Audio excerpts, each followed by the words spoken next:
안녕하세요. 최근에 정말 전 세계적으로 큰 뉴스가 있었죠. 바로 새 교황 선출 소식인데요. 시스티나 성당 굴뚝에서 그 흰 연기, 그거 피어오르는 모습 보면서 다들 궁금해하셨을 것 같아요. 오늘 그래서 이 새로운 교황 선출 왜 이렇게 중요하고 또 어떤 분이 뽑히신 건지 한번 깊이 들어가 보려고 합니다. 네, 안녕하세요. 그 교황이라는 자리가 단순히 가톨릭 수장을 넘어서요. 전 세계에 미치는 영적, 도덕적 영향력이 상당하거든요. 특히 이번에는 프란치스코 교황 선종 후에 한 17일 만인가요? 굉장히 빨리 결정됐어요. 콘클라베 시작하고 이틀 만에요. 이것도 참 주목할 만한 지점이죠. 와, 이틀 만에요? 정말 빠른데요?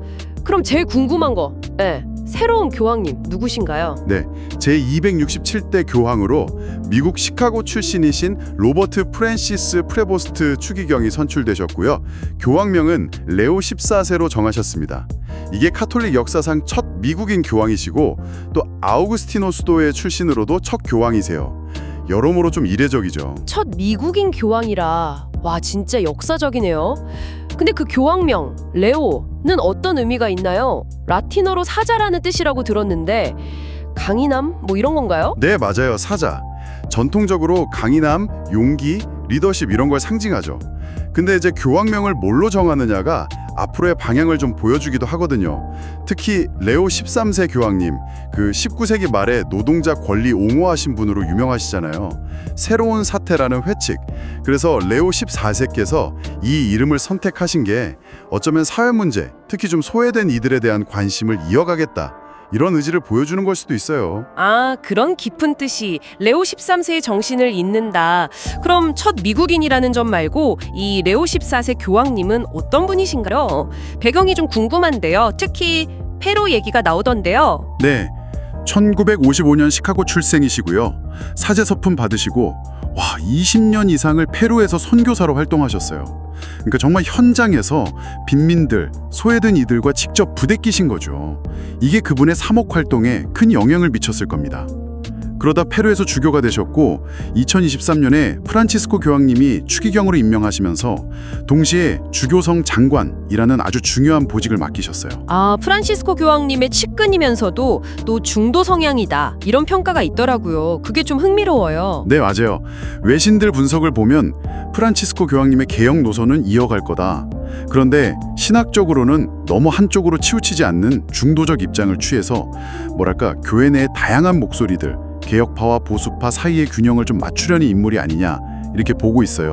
영적인 면모랑 또 실용적인 행정 능력도 갖췄다는 평도 있고요. 그렇군요. 14억 신자를 이끄는 자리인데 교황의 역할이라는 게 구체적으로 어떤 건가요? 그냥 종교 지도자 이상인 것 같은데요? 네, 기본적으로는 신자들을 하느님께 인도하는 목자 역할이죠. 베드로의 후계자라는 의미로 어부의 반지 같은 상징물도 착용하시고요. 근데 요즘처럼 분열이나 갈등이 심한 시대에는요, 단순히 종교적인 역할을 넘어서서 평화와 공동선을 추구하면서 사람들 사이, 국가들 사이를 잇는 다리 역할, 영어로 폰티프라고도 하죠. 그 역할이 정말 중요해지고 있어요. 다리 역할. 폰티프, 와닿네요. 그럼 레오 14세 교황님 앞에 놓인 과제들, 보전들도 만만치 않겠는데요. 그 다리를 놓는 게 쉽지 않을 것 같은데? 그럼요. 엄청나죠. 교회 내부적으로만 봐도 프란치스코 교황님이 시작하신 개혁을 잘 이어가야 하고 또 여성의 역할 문제, 성소수자 문제, 그리고 정말 끊이지 않는 성학대 스캔들 대응 문제, 이게 아주 민감하죠. BBC 같은 데서 보도된 것처럼 과거 시카고에서 좀 성학대 가해자 처리에 미흡했다는 비판도 있었고요. 이런 부분도 짚고 넘어가야 할 겁니다.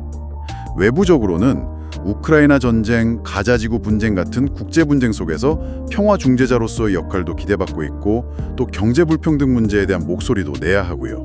정말 과제가 산적해 있습니다. 이야, 정말 안팎으로 어려운 문제들이 많네요. 그런 상황에서 선출 직후에 성 베드로 성당 발코니에서 하신 첫 메시지가 인상 깊었어요. 모든 이에게 평화를 빈다. 용기를 갖고 나아가자. 그리고 서로가 서로의 다리가 되자고요. 네, 그 첫 메시지가 지금 시대의 위기 상황을 정확히 짚으면서도 희망과 화합을 강조하는 걸로 보입니다. 특히 다리 역할을 직접 언급하신 게 저는 굉장히 중요하다고 봐요. 분열된 세상을 통합하려는 그분의 의지를 딱 보여주는 거죠. 미국은 물론이고 또 오래 활동하셨던 페루에서도 기대감이 아주 크다고 합니다. 네, 첫 미국인 교황 레오 14세. 페루에서의 그 깊은 경험, 또 중도적인 성향, 이걸 바탕으로 교회 안팎의 진짜 다리가 될 수 있을지 정말 주목되네요. 이제 곧 공식 취임식도 하실 테고 본격적으로 활동을 시작하실 텐데, 그리고 2027년에 서울에서 세계 청년 대회가 열리잖아요. 그래서 혹시 한국 방문 가능성도 있지 않을까 조심스럽게 기대하는 목소리도 나오더라고요. 그렇죠. 사자라는 이름처럼 레오 14세 교황에게는 그 산적한 과제들을 헤쳐나갈 용기가 정말 필요할 겁니다. 뭐랄까, 분열과 갈등이 점점 깊어지는 이 시대에 과연 그분이 진정한 의미의 다리로서 세상을 어떻게 이어주고 또 통합해 나갈 수 있을지 우리 모두 좀 관심 있게 지켜볼 필요가 있겠습니다. 여러분은 이 새로운 시작에서 어떤 점을 가장 기대하고 계신가요?